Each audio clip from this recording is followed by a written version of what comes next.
ጓደኛ ጥሩ ነው። ጥሩ ጓደኛ ጥሩ ነው። ጓደኛ ጥሩ ካልሆነ ግን ይወጣል ከህይወት። የት እናውቀዋለን?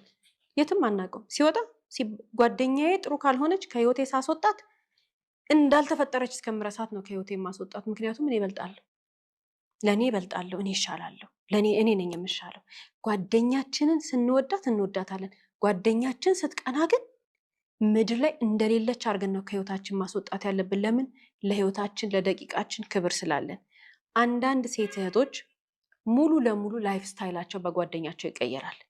ጓደኛሽ ቢ የምትልሽን የምትበይ፣ ጓደኛሽ ልበሽ የምትልሽን የምትለብሺ፣ ጓደኛሽ ተጫወቺ፣ ጓደኛሽ እዘኚ፣ ጓደኛሽ ይሄንን ስሪ፣ ጓደኛሽ በዚህ ግቢ በዚህ ውጪ ስትልሽ ብቻ ማንንም ሰው ባሏን አትሰማ፣ ወይ ቦይፍሬንድ ከሆነ ቦይፍሬንዷን አትሰማ፣ እህት ወንድሞቿን አትሰማ፣ እናት አባቷን አትሰማ፣ የስራ አለቃዋን አትሰማ፣ የትምህርት ቤት አስተማሪዋን አትሰማ። አንዳንድ እህታችን አለች ድፍና አርጋ ሴት ጓደኛዋን ብቻ የምትሰማ። እንደ ሴት ጓደኛ አይጠቅምም። ጓደኛ የምንለብሰውን አይቆጣጠርም። ጓደኛ የምንበላውን አይቆጣጠርም። ጓደኛ ጓዳችን ገብቶ አይፈተፍትም።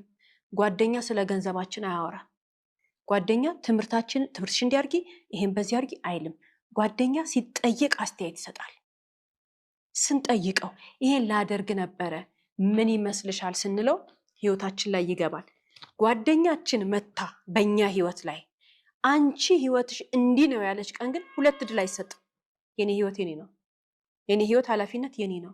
ማን ምን አግብቶት ጓደኛዬ ስለሆነች መታ እኔ ህይወት ላይ ገብታ ስለኔ አስተያየት ስትሰጥ ካገኘዋት አንድ ደቂቃም ህይወቴ ላይ አላሰነብታት። ለምን? እኔ ህይወት ላይ የምትገባው ምክንያት ስላላት ነው። እሱም ለምን መነጽሯን አስተካክላ መጣ? የቅናት ስሜት ስለሆነ ነው። በፍጹም ጓደኛ ስርዓት አለው። ጓደኛችን መስመር ያሰመርንለት አለ። ከዛች መስመር አለፍ ብሎ መጥቶ ስለኛ ማጣራት መጠየቅ ምናምን ከጀመረ መጀመሪያ እናስተምረዋለን። ከዚህ መስመር ማለፍ አትችይም ብለን በሚገባው ቋንቋ እንደማንወድ እንደማንፈልግ እንነግረዋለን። ማፈር የለብንም። ምክንያቱም ጓደኛችንን እንወዳታለን። ስለምንወዳት ልናጣት ስለማንፈልግ ከዚህ መስመር ያለፈ ግንኙነት አልወድም እኔ ብለን መናገር መፍራት የለብንም። ያንን ግን አልፋ መታዘላ በህይወታችን ላይ ገብታ ነገሮችን ስታጠላልፍ አይደለም ስትመለከት ካየናት ቻው፣ ሌላ አዲስ ጓደኛ አለ። እንደዛ ነው ማድረግ ያለብን። ይሄን የምታረግ ሴት ብልህ ናት፣ ጓደኛዬ ናት ብሎ ግን እሷ እኮ አብሮ አደጌ ናት፣ እሷ እኮ ከኔ ጋር ይሄን ያህል ነው ጓደኝነታችን ብላችሁ ግን በጓደኛ ተይዘው ህይወታቸውን፣ መንገዳቸውን፣ በረከታቸውን፣ ስራቸውን፣ ሪሌሽንሽፖቻቸውን ሁሉ ለጓደኛቸው ሲሉ የሚያበላሹ እህቶች ማስተዋል መቻል አለባቸው።